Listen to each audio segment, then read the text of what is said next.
भक्तजनों, आज आप सुनेंगे रवि प्रदोष व्रत कथा। रविवार के दिन यह व्रत आने के कारण इसे रवि प्रदोष व्रत कहा जाता है। प्रदोष व्रत हर महीने के दोनों पक्षों की त्रयोदशी तिथि को रखा जाता है।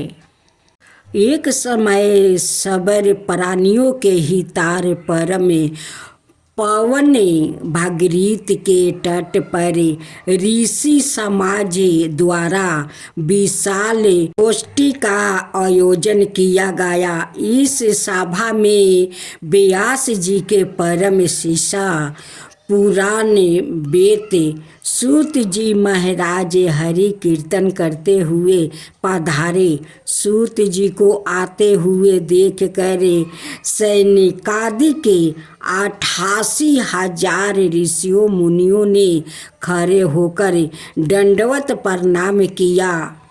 महाज्ञानी सूत जी ने भक्ति भाव से ऋषियों को हृदय से लगाया और आशीर्वाद दिया। विद्वान ऋषिगण और सब शिष्य आसनों पर विराजमान हो गए। सनकादि ऋषि ने पूछा, हे पूज्यवर महामत, कृपया यह बताने का कष्ट करे कि मंगल प्रद कष्ट निवारक यह व्रत सबसे पहले किसने किया और उसे क्या फल प्राप्ति हुआ। श्री सूत जी बोले, आप सभी शिव के परम भक्त हैं। आपकी भक्ति को देखकर मैं व्रती मनुष्यों की कथा कहता हूँ, ध्यान से सुनो। रवि प्रदोष व्रत की कथा के अनुसार एक गांव में अति दीन ब्राह्मण निवास करता था। उसकी साध्वी स्त्री प्रदोष व्रत किया करती थी। उसे एक ही पुत्र रतन था। एक समय की बात है, वो पुत्र गंगा स्नान करने के लिए गया। दुर्भाग्यवश मार्ग में चोर ने उसे घेर लिया और वो कहने लगे कि हम तुम्हें मारेंगे, नहीं तो तुम अपने पिता के गुप्त धन के बारे में हमें बतला दो। बालक दीन भाव से कहने लगा कि बंधुओं, हम अत्यंत दुखी दिन है, हमारे पास धन कहाँ है।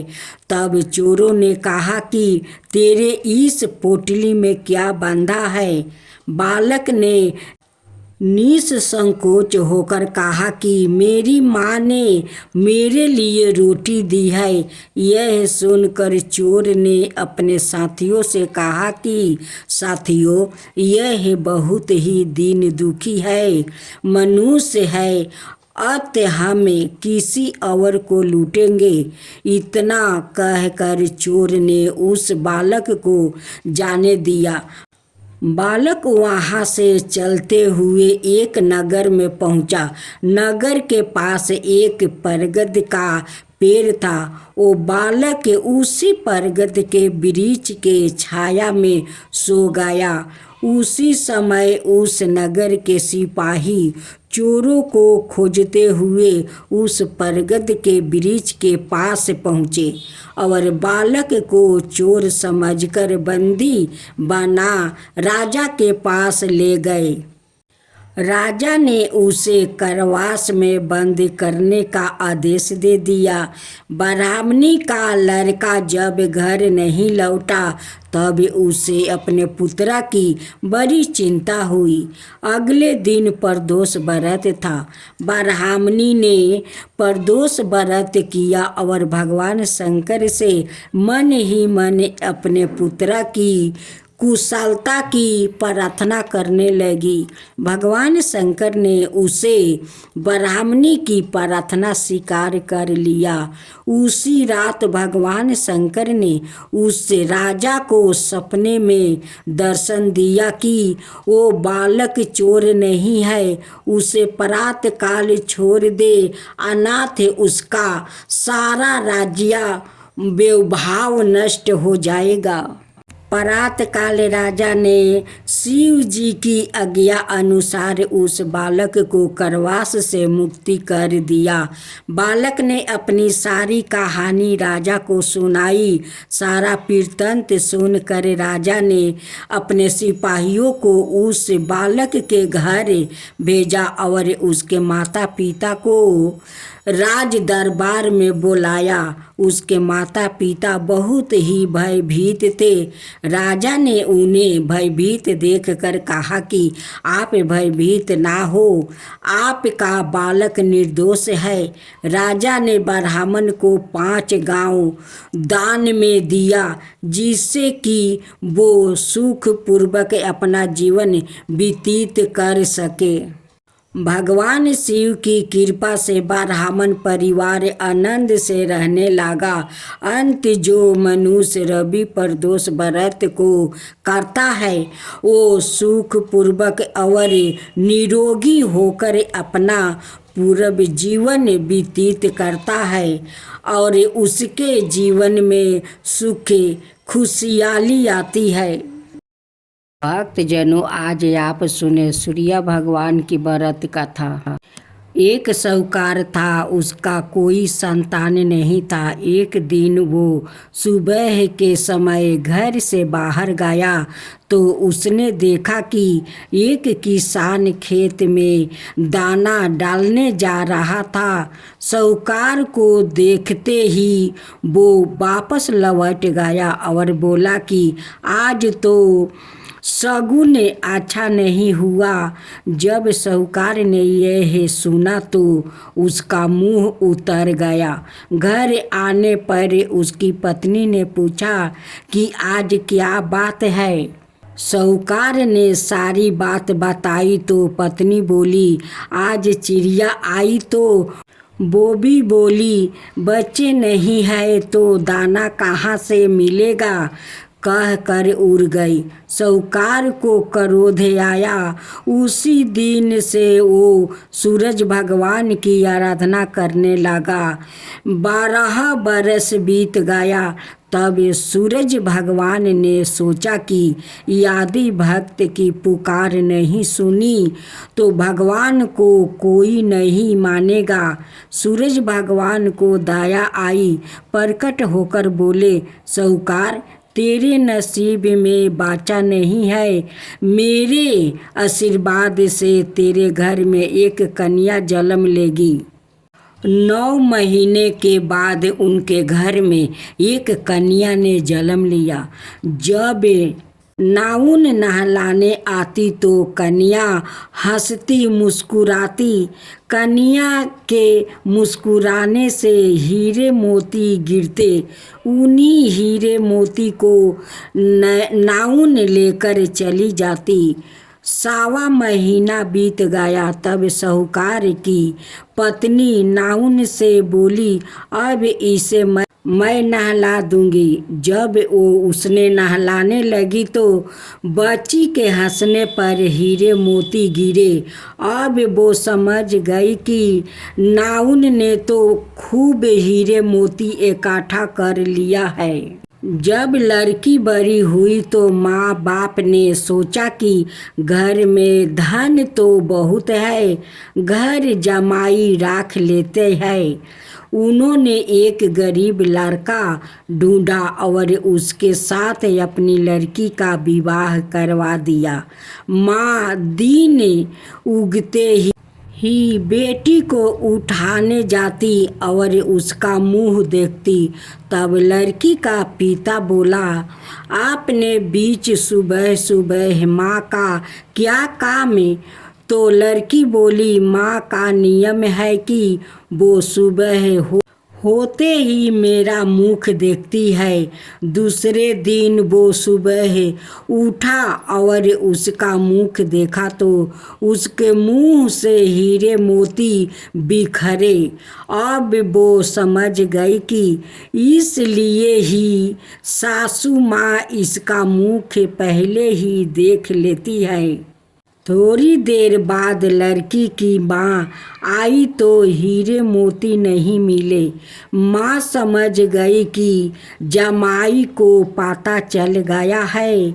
माँ के मन में कपट आया। उसने एक आदमी को जमाई को जाने से खत्म करने के लिए भेज दिया।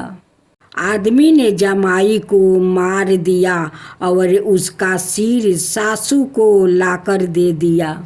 सूरज भगवान ने देखा कि हमारी दी हुई कन्या का पति का मार दिया गया है। सूरज भगवान मनुष्य रूप में भिक्षा मांगने आए और उस कन्या के पति का सिर साथ ले आए। उन्होंने उसके अंग जोड़ कर अमृत का छींटा दिया। तब उसका पति उठकर बैठ गया। घर गया तो बेटी ने पूछा, जेठ रविवार व्रत का मेरा नियम है कि दिन अस्त के बाद खाना नहीं खाना, तो फिर अपना इतनी देर से क्यों आए? वो बोला कि मुझे मारने के लिए तेरी माँ ने आदमी भेजा था और सारी कहानी बता दिया। तब बेटी बोली कि अब हम यहाँ नहीं रहेंगे। जो माँ मेरा सुहाग छीन ले वो किस काम की? बेटी अपने पति के साथ अलग घर में रहने लगी। उसके घर में सुख समृद्धि हो गई और उसकी माँ के घर में धीरे धीरे दरिद्रता आ गई। जैसे सूरज भगवान बेटी पर प्रसन्न हुए, वैसे ही सब पर प्रसन्न रहना। अमावस्या माता की जय हो। अमावस्या माता की जय हो। कथा के अनुसार एक गरीब ब्राह्मण परिवार था। उस परिवार में पति पत्नी और उनकी एक पुत्री भी थी। उनकी पुत्री समय के गुजरने के साथ साथ धीरे धीरे बड़ी होने लगी। उस पुत्री में बढ़ती उम्र के साथ साथ स्त्रियों चित्त सगुनों का विकास हो रहा था। वो कन्या सुंदर थी, संस्कार वर्ण और गुणवान थी, परंतु गरीब होने के कारण उसका विवाह नहीं हो पा रहा था। एक दिन वो ब्राह्मण के घर एक साधु महाराज पधारे। साधु उस कन्या को स्वभाव से अत्यधिक पसंद हुआ। कन्या को लंबी आयु का आशीर्वाद देते हुए साधु ने कहा कि इस कन्या के हाथ में विवाह योग्य रेखा नहीं है। तब ब्राह्मण चंपित ने साधु से इसका उपाय पूछा। कन्या ऐसा क्या करे कि उसके हाथ में विवाह योग्य बन जाए? साधु महाराज ने कुछ देर विचार करने के पश्चात अपनी अंतर्दृष्टि से ध्यान करके बताया कि कुछ ही दूरी पर एक गांव में सोना नाम की एक धोबिन महिला अपने बेटे और बहू के साथ रहती है, जो बहुत ही आचार विचार और संस्कार संपन्न था। पति परायण है। यदि यह सुकन्या उस धोबिन की सेवा करे और वो महिला इसकी शादी में अपने मांग का सिंदूर लगा दे और उसके बाद इसे कन्या का विवाह हो जाएगा, तो इस कन्या का विधवा योग मिट सकता है। साधु ने यह भी बताया कि वो महिला कहीं बाहर आती जाती नहीं है। यह बात सुनकर ब्राह्मणी ने अपनी बेटी से धोबिन की सेवा करने का प्रस्ताव रखा। अगले दिन से ही कन्या प्रात काल ही उठ कर सोना धोबिन के घर जाकर साफ सफैया और अन्याय सारे कार्य करके अपने घर वापस आने लगी। एक दिन सोना धोबिन अपनी बहू से पूछती है कि तुम तो सुबह उठकर सारे काम कर लेती हो और पता भी नहीं चलता। बहू ने कहा, माँ जी, मैंने तो सोचा कि आप ही सुबह उठकर सारा काम खुद ही खत्म कर लेती हो। मैं तो देर से उठती हूँ। यह सब जानकर दोनों सास बहू घर की निगरानी करने लगी कि कौन है जो सुबह ही घर का सारा काम करके चला जाता है। कई दिनों के बाद धोबिन ने देखा कि एक कन्या मुंह ढके अंधेरे में घर में आती है और सारे काम करने के बाद चली जाती है। जब वो जाने लगी तो सोना धोबिन उसके पैरों पर गिर पड़ी।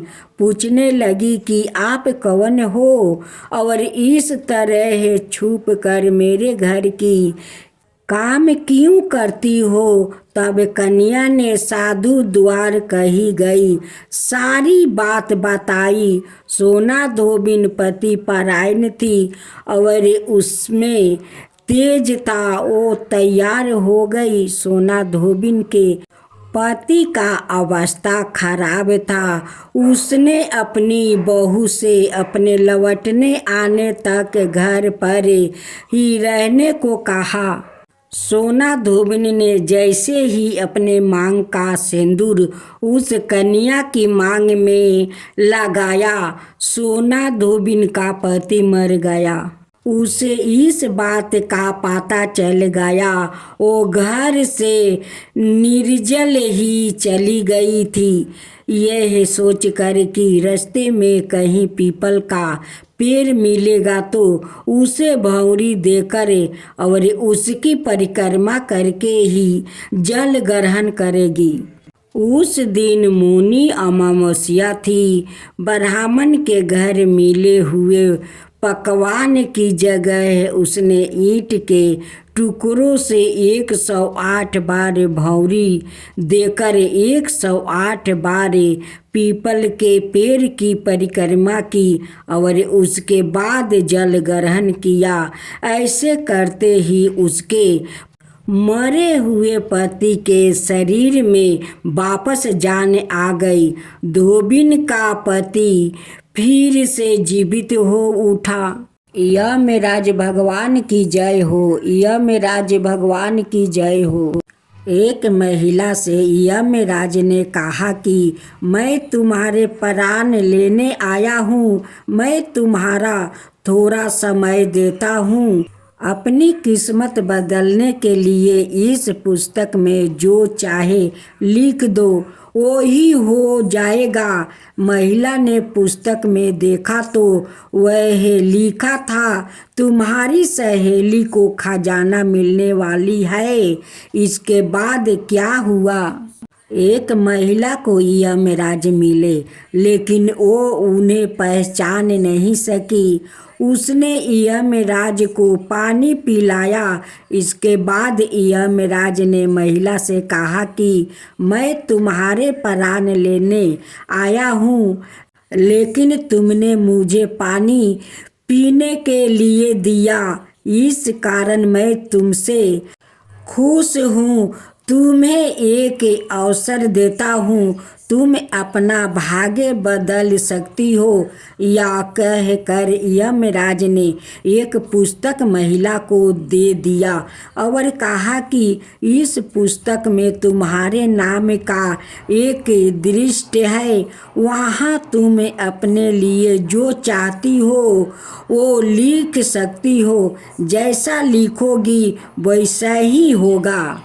महिला ने पुस्तक हाथ में ली और जैसे ही उसे खोला तो उसमें लिखा था कि तुम्हारी सहेली को खजाना मिलने वाला है। महिला ने वहाँ लिख दिया कि उसे खजाना ना मिले। अगला पोस्टर खोला तो उस पर लिखा था कि तुम्हारी पड़ोसी का पति राजा का मंत्री बनने वाला है। महिला ने वहाँ लिख दिया कि वो मंत्री ना बने। कुछ ही देर में उसे अपने नाम का पृष्ठ मिला। वो खुद के लिए अच्छा अच्छा लिखने के लिए सोचने लगी, लेकिन जैसे ही वो लिखने वाली थी, यमराज ने पुस्तक के ली। यमराज ने महिला से कहा कि अब तुम्हारा समय खत्म हो गया है। तुम दूसरों का बुरा करने के चक्कर में खुद का भला नहीं कर सकती है। महिला को पछतावा होने लगा कि उसने सुनहरा अवसर खो दिया। इसके बाद यमराज ने उस महिला के प्राणों का हरण कर लिया। इस कथा की लिख यह है कि काफ़ी लोग दूसरों का बुरा सोचते रहते हैं, मौका मिलने पर दूसरों का बुरा करते हैं। इस चक्कर में वो कई बार खुद का भला करने का अवसर खो देता है। हम दूसरों का भला ना कर सके तो कम से कम किसी का बुरा भी नहीं करना चाहिए। यही सच्ची मानवता है। अगर वो महिला अपनी मित्र और पड़ोसी का बुरा नहीं सोचती तो खुद का भाग्य बदल सकती थी, लेकिन उसने पहले उनका बुरा करने की सोची और खुद के प्राण नहीं बचा सकी। भक्तजनों, आज आप सुने वैशाख पूर्णिमा व्रत कथा। इस पूर्णिमा का बुध पूर्णिमा के नाम से भी जाना जाता है। इस पूर्णिमा को शुभ माना जाता है। जो श्रद्धालु इस पूर्णिमा को श्रद्धा भक्ति से पूर्णिमा व्रत करते हैं या सत्यनारायण भगवान का कथा अपना घर में रखते हैं, उन्हें बहुत शुभ होगा। बुध पूर्णिमा की जय। बुध पूर्णिमा की जय। सत्यनारायण भगवान की जय। सत्यनारायण भगवान की जय। पौराणिक कथाओं के अनुसार एक बार राक्षसों की शक्ति बहुत बढ़ गई थी। देवता युद्ध में उनका मुकाबला नहीं कर पा रहे थे। अपनी जान बचाने के लिए उन्होंने देवधाम में स्वर्ग छोड़कर जाना पड़ा, जहां दैत्यों ने कब्जा कर लिया था। हालांकि दैत्यों का यह डर था कि कहीं दोबारा से देवता स्वर्ग पर कब्जा ना कर ले। इसके लिए वो देवराज इंद्र के पास गया और उसने अपना राज्य कायम रखने के लिए उपाय पूछा। इंद्र देव ने भी बिना किसी छल कपट के बताया कि अगर वो यज्ञ वेद के अनुसार आचरण करेंगे तो उनकी स्वर्ग पर जीत हमेशा बरकरार रहेगी। इंद्र की सलाह से दैत्यों ने महाराज यज्ञ वेद के अनुसार आचरण शुरू कर दिया, जिससे उनकी शक्ति और बढ़ने लगी और वो अपने स्वरूप के मुताबिक उपद्रव करने लगा। यह देख भयभीत देवता मदद की गुहार लगाकर भगवान विष्णु के शरण में पहुँचे। विष्णु जी ने देवताओं को मदद का वादा किया।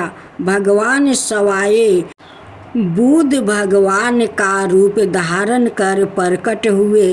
उनके हाथ में मर्जनी थी और वो रास्ते को साफ करते हुए आगे बढ़ रहे थे। भगवान बुध दैत्यों के पास गया और उनसे यज्ञ ना करने की बात कही। बुद्ध जी ने कहा कि यज्ञ करना उचित नहीं है, इसमें जीवों को नुकसान पहुंचता है। यज्ञ की आग में जाने कितने जीवों जल जाते हैं। मैं सवाए जीव हिंसा से बचने के लिए रास्ते को साफ करते हुए चलता हूँ। दैत्यों को इंद्र देव की धर्म कर्म के राह पर चलने की बात याद आई। दैत्यों पर भगवान बुद्ध के उपदेश का ऐसा असर हुआ कि उन्होंने वेदों आचरण यज्ञ करना बंद कर दिया। ऐसा करने पर दैत्यों की शक्ति धीरे धीरे कम होने लगी। यह देख देवताओं ने दोबारा दैत्यों पर हमला कर स्वर्ग हासिल कर लिया। इस तरह भगवान बुद्ध ने दृष्टि का मंगल किया। कहा जाता है कि बुद्ध धर्म के प्रवर्तक महाराज शुद्धदान के यशस्वी पुत्र गौतम बुद्ध के रूप में ही श्री भगवान का अवतार हुआ था, जैसा कि संसार में प्रसिद्ध है।